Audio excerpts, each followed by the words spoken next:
बिस्मिल्लाहिर्रहमानिर्रहीम। अस्सलामु अलैकुम वरहमतुल्लाहि वबरकातुहू।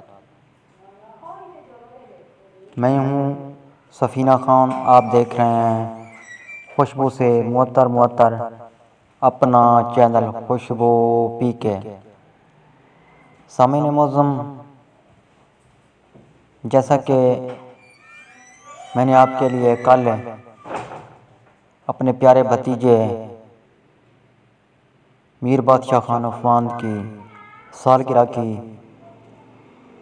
वीडियोज़ लगाई थी और आपको बताया था कि ये उसकी पहली सालगिरह है।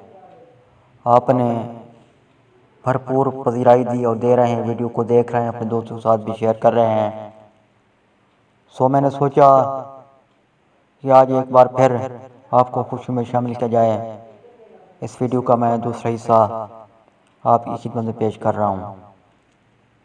मैं उम्मीद करता हूँ आप इस हिस्से को देखेंगे, अपने दोस्तों के साथ भी शेयर करेंगे। पहले से ज़्यादा इस दूसरे हिस्से की मुझे पजीराई मिलेगी।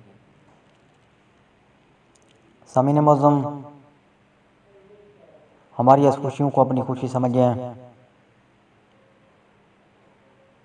सामीन मौज़ूम, इंशाअल्लाह मैं बहुत जल्द इस वीडियो का तीसरा हिस्सा भी लगाऊंगा। तब तक के लिए मुझे इजाज़त। मिलते हैं बहुत जल्द नई वीडियो के साथ। अल्लाह हाफ़िज़। पाकिस्तान जिंदाबाद।